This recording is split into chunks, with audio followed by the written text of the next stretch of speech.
And it also relates very much to our next story, which we will not drop, about the judges and how they get there in the first place. Yes, indeed. So we have been covering Justice Thomas and the way that he has received literally millions of dollars in gifts and trips and feted and whatever from this billionaire named Harlan Crow, who also, and this one was perhaps the most explosive, bought Clarence Thomas's mother's house. This was his childhood home, while his mother is still living there too. By the way, she's living there rent-free, courtesy of this billionaire, and none of this was disclosed. And this is not a close call in terms of disclosure. This is very clear-cut. If you have a real estate transaction over $1,000, you are supposed to report it. He did not do that. When you pile that on top of there have been previous issues in the past, not disclosing reimbursements for trips, not disclosing his wife's employment, which was both significant because it was ideological and because she was earning significant salaries from that employment. He's had to revise his financial disclosures over and over again, and never because it was like, oh, my bad, I found something that should have been in there. It's all under pressure once he gets caught, which I think is also really noteworthy. So there was a thought of, okay, we're going to investigate this guy, but Democrats are actually really limited in what they can do. Why? Because Dianne Feinstein sits on the Judiciary Committee, and she has not been present at work for quite a while now. Not only that, but her original idea was like, oh, you could just replace me on that committee. I'm not going to resign, of course, because, oh, why would she? Right. She's doing such a bang-up job here. But, you guys can replace me on the committee. Well, unfortunately, I have to get the Republicans to agree to that. And lo and behold, put this up on the screen. They are not going to allow that to happen, because why would they? I mean, honestly, why would they? They don't want these judges to be confirmed through the Judiciary Committee. They don't want them to be passed through the Judiciary Committee. They don't want Clarence Thomas to be investigated. So why would they give the Democrats an assist? The headline here from PBS NewsHour: Republicans block temporary replacement for Senator Feinstein on the Judiciary Committee. South Carolina Senator Lindsey Graham, who is the top Republican on that committee, objected to a resolution offered by Chuck Schumer that would have allowed another senator to take Feinstein's place on the panel while the Democrat recuperates from a case of shingles. So that is the lay of the land right now. Republicans certainly not going to cooperate. You have this vacancy on the Judiciary Committee, and is really hamstringing Democrats' ability to get anything done. Right, and yet the entire party and institutional power structure is defending her, including one Juan JeanPierre from the White House. Take a listen. This is a decision for her to make when it comes to the future, her future. That is something that she gets to make and should be allowed to do that. Oh, I didn't know it was her decision to make. That's true if you're in, like a private job. It's not true when you're in a public job and you're 89 years old, you're not showing up to work, you're holding up the process, you're an active thorn in the side of ongoing efforts that are vitally important, allegedly, to the Democratic Party writ large. So what's happening here? It's like, why do we all just pretend that this is all on her and we're trying to be nice? Somebody even said the worst defense I saw was, well, sometimes we have colleagues that have been gone for a year and we didn't kick them out. I'm like, yeah, why not? That's 1/6 of your whole job. And that's crazy. Yeah. Well, and I mean, this is an extraordinary situation too, because you're like, is she going to be able to come back at all? We don't know. Right? I mean, that's the question is, do we know if she'll even be able to return to do the job whatsoever?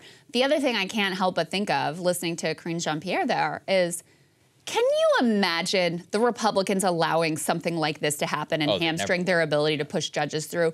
You think Mitch McConnell would allow anything to get in his way of getting his judges on the bench? Not a chance in hell. But the Democrats are so weak with this stuff. And so, it's all about these individual politicians' like narcissistic personal journey. And then I want to hurt this lady's feelings, and putting that above the needs and interests of their own base. And by the way, the whole country, when you talk about holding a justice to account and launching an investigation that is critical to root out any sort of corrupt dealings that may have gone undiscovered thus far.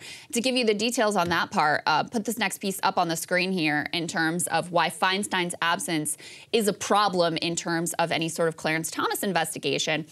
So Democratic aides says the Judiciary Committee cannot issue a subpoena as part of a Clarence Thomas inquiry that would require a majority on the panel, and Democrats do not have it without her. So that option is out of the question.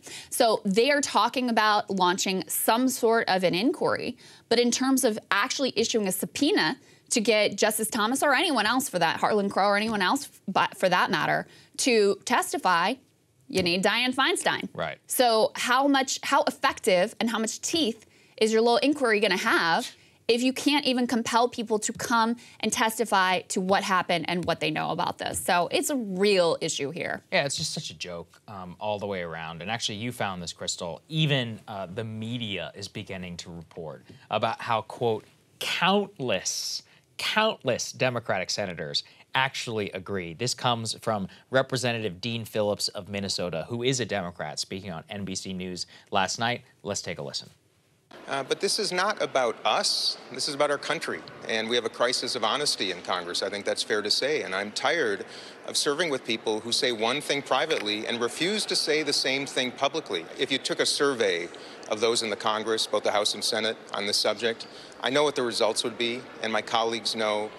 But we have a culture of protecting ourselves at the expense of the country, and that's happening once again. And countless senators, just to be clear, Congressman, countless senators? Absolutely, yes, absolutely. Okay, are you prepared to name any of them here? No, I'm not going to out other people. They know who they are. You know that my colleague Ro Khanna, a member of the California delegation, went first. I wasn't going to do this first, even though I felt this for some time. And again, this goes to a deeper problem, Kristen, about members of Congress being honest. Culture of protecting ourselves at the expense of the country. Well said. And yeah, behind the scenes, every one of them, including Nancy Pelosi, who's out there smearing Ro Khanna and anyone else as sexist for daring to question whether Dianne Feinstein should still be serving in this Senate seat. All of them want her to step down.